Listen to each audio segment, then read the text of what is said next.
दोस्तों आज के इस वीडियो में डिजिटल मल्टीमीटर के विषय में आपको जानकारी दे रहा हूँ। जैसा कि मैंने पिछला वीडियो में भी कई सारे वीडियो में मैंने कहा था कि हमारा जो डिजिटल मीटर है उसका बैटरी ख़राब हो गया है और ये बैटरी हमने आज लाया है। ये 9 वोल्ट की टीना बैटरी और ये है दोस्तों डिजिटल मल्टीमीटर। डिजिटल मल्टीमीटर को दोस्तों हमेशा आप ऑफ़ करके रखना, क्योंकि अगर ऑन रहेगा तो ये बैटरी अपने आप डिस्चार्ज करेगा और बेटर है कि हम इसे ऑफ़ करके रखें। ऑफ़ करने से ही आपका जो मीटर है ये सेफ भी रहेगा। ये ऑफ़ कंडीशन है। और राइट साइड दोस्तों एसी रेंज है 750 और 200 वोल्ट। तो दोस्तों जब भी आप एसी करंट चेक करना तो 750 वोल्ट पे ही करना, क्योंकि अगर 220 वोल्ट पे करोगे और अगर 220 वोल्ट से वोल्टेज एग्जिट करेगा तो आपका मीटर ख़राब हो जाएगा। और ये है दोस्तों कैपेसिटर रेंज, यानी 2000 माइक्रोफैराड से लेके आप उसके नीचे तक का कैपेसिटर चेक कर सकते हो। और ये है दोस्तों डायोड का जो निशान आपको यहाँ मिलता है, ये सबसे ज़्यादा महत्वपूर्ण सेक्शन है। यहाँ पे एक बजर भी लगी रहती है। अगर आप कंटिन्यूटी टेस्ट करते हो तो यहाँ पे आपका बजर बजेगा। बाकी आप इसमें डायोड चेक कर सकते हो, ट्रांजिस्टर चेक कर सकते हो, कई इस तरह के जेनर डायोड या जितने भी तरह के डायोड है सारे चेक कर सकते हो। यहाँ पे आप देख लो, यहाँ पे भी ट्रांजिस्टर चेक होता है। इसमें जो छेद दिया हुआ है 6 पीस, इसमें हम लोग डाल देते हैं ट्रांजिस्टर और अगर लेग मैच कर गया तो फिर आपका मीटर में सही शो कर देगा। अब दोस्तों आता है ऑप्शन रेजिस्टेंस का। तो यहाँ पे आप 200 ओम तक का रेजिस्टेंस चेक कर सकते हो। इसके बाद है 2000 ओम। 2000 ओम से यदि ऊपर का ट्रांजिस्टर रेजिस्टेंस आपको मिलेगा तो आप 20K पे रेजिस्टेंस चेक कर सकते हो। बट अगर 20K से भी ज़्यादा का रेजिस्टेंस है तो 200K का ऑप्शन भी इसके बाद है, तो आप वहाँ पे जाके चेक कर लो। और ये देखो, ये 2000K का रेजिस्टेंस का ऑप्शन है यहाँ पे। बट अगर कभी ऐसा हुआ कि 1 मेगा ओम या फिर 2 मेगा ओम तक का रेजिस्टेंस आपके पास है तो यहाँ पे आपको 2000K का भी ऑप्शन मिलता है इसके बाद वाला, तो आप वहाँ पे चेक कर लेना। ये है दोस्तों 2000K का रेजिस्टेंस ऑप्शन, तो यहाँ पे भी आप चेक कर सकते हो। और यहाँ पे ही आपको चेक करना मजबूरी रहेगा, क्योंकि 1 ओम 1 मेगा से ऊपर का रेजिस्टेंस जो है वो यहाँ पे ही चेक होगा। दोस्तों यहाँ पे 200 एंड 2000 एम जो लिखा हुआ है ये डीसी करंट चेक करने के लिए ऑप्शन है। बट ये दोनों का उपयोग मत ही करना, क्योंकि मैंने भी आज तक इसका उपयोग नहीं किया है और पता नहीं क्यों यहाँ पे ऑप्शन दिया गया है। बहुत मिनिमम वोल्टेज चेक करने का ऑप्शन है ये। बट अगर आपको वोल्टेज चेक करना है दोस्तों, जैसा कि आजकल के डेट में 6 वोल्ट 9 वोल्ट की बैटरी तो बस गायब ही हो गई है और बाकी सिर्फ 12 वोल्ट की बैटरी है। और यहाँ पे आपको 2000 200 और 1000 का ऑप्शन आपको दिख रहा है और बीच में ऑफ। तो दोस्तों चलिए देखते हैं ये बैटरी को। तो ये एच कंपनी की बैटरी है जो कि 9 वोल्ट बैटरी बनाती है और काफ़ी अच्छा परफॉर्मेंस है दोस्तों। ये डिजिटल मल्टीमीटर हमने जब ख़रीदा था तब भी कहीं इसकी अंदर बैटरी लगी हुई, तो निश्चित है कि जो कंपनी लगा दी है वो ये तो शायद प्रोडक्ट भी बाहर का ही होगा। तो दोस्तों इसको चलिए एक बार खोल लेते हैं। तो इसे फटाफट खोल लेते हैं और ये 4 व्हील पेचकस से खुल जाएगा हमारा। ये जल्दी से इसे खोल लेते हैं और ये इसके अंदर का सर्किट है दोस्तों।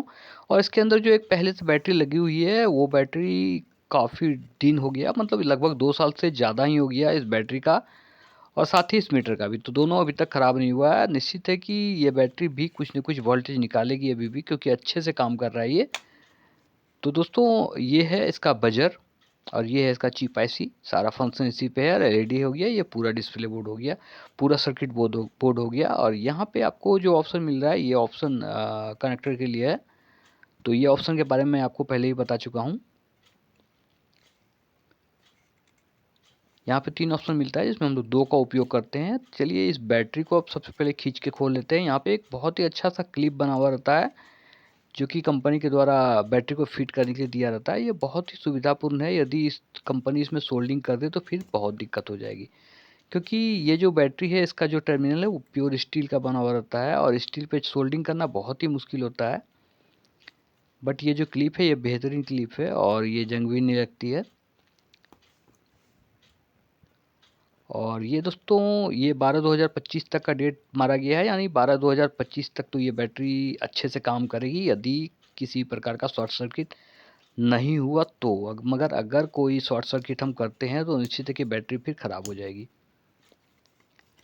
तो ये हो गया। अब इसे फिट कर लेते हैं, यहाँ पे फिट कर लेंगे। और ये देखो ये फिट हो तो गया। अब ऑन करके देखते हैं क्या स्थिति है। तो ये देखो काफ़ी अच्छा, मतलब ये डिस्प्ले भी थोड़ा लाइट ज़्यादा आ रहा है और काफ़ी स्मूथ चल रहा है। अब जैसे ही मैंने बैटरी बदला। बैटरी बदलने के बाद दोस्तों यहाँ पे क्या हुआ कि 2.5-3 वोल्ट हमें करंट एक्स्ट्रा मिलने लगी इस डिजिटल मल्टीमीटर के लिए, और इसका फंक्शन अच्छे से काम करने लगा। तो चलिए इसका जो प्रॉब है वो लगा लेते हैं। दोस्तों ये प्रॉब जो हमने इस तरह से लगाया, आप कभी मत लगाना, क्योंकि इससे बोर्ड टूटने का खतरा बना हुआ रहता है। मैंने तो ऐसे ही रैंडमली लगा लिया, बट हमें भी लगा कि भाई ऐसा हमें भी नहीं करना चाहिए था, क्योंकि अगर सर्किट टूट जाती तो वही फिर तो ठीक नहीं होता, फिर हमें ये दूसरा ही मीटर खरीदना पड़ता। और इससे बेटर है कि हम कभी भी ऐसी गलती ना करें जिससे कि हमें हमारे मीटर से हाथ धोना पड़े। और चलो इसको फिट करने का प्रयास करते हैं, बट उससे पहले हम देख लेते हैं एक बार। ये एक बार हम प्रॉप को सेट कर लिए हैं, और पुरानी वाली बैटरी का देखते हैं वोल्टेज कितना आ रहा है। तो पुरानी वाली बैटरी का वोल्टेज दोस्तों नाप के देखते हैं कितना आ रहा है। ये देखो 7 पॉइंट कुछ वोल्ट आ रहा है, यानी लगभग 7 वोल्ट ही करंट आ रहा है। बट ये मीटर अभी भी चल ही रही थी, और अप्रॉक्स अच्छे ही कंडीशन में चल रहा था। ऐसा नहीं कि ये कभी डेड हो जाएगा या फिर कुछ भी हो जाएगा, तो ऐसा बिल्कुल भी नहीं है, ये अच्छे से ही चल रहा था। बट हम इसे प्रिकॉशनली ऐसे ही चेंज कर दिए ताकि एक इसका जो फुल परफॉर्मेंस है वो हमें मिल सके। क्योंकि बैटरी यदि डिस्चार्ज रहती है दोस्तों, तो मैं आपको बता दूं कि अगर डिजिटल मल्टीमीटर का बैटरी ख़राब है या फिर लो वोल्टेज में है, तो फिर उसका जो सारा रिपोर्ट लो वोल्टेज में आएगा, यानी लो आएगा, कुछ भी अच्छा नहीं आएगा। इसीलिए हमने सोचा क्यों ना इसकी बैटरी को ही चेंज कर दिया जाए। और ये 2 नट है, तो इसे अच्छे से टाइट करके लगा देंगे ताकि ये गिरने वगैरह पे खुले ना। अक्सर ये गिर जाता है दोस्तों, क्योंकि अब हमेशा तो आप किसी भी सामान का ध्यान नहीं रख सकते हो, बट अगर थोड़ी सी भी गलती होती है तो ये गिर जाता है, और वैसी स्थिति में लगता है कि भाई ये ख़राब हो गया, बट ये ख़राब होता नहीं है। और दोस्तों आपको ये भी बता दूं कि ये पीला वाला जो डिजिटल मल्टीमीटर है, ये काफ़ी सस्ता में मिलता है बाज़ार में, 2 से सवा 200 रुपये में आपको उपलब्ध है। और अगर आपको लगता है कि भाई इसका कितना दाम है, ऑनलाइन कहाँ से सस्ता मिलेगा, तो आप हमें कमेंट करो, मैं आपको एड्रेस बता दूंगा।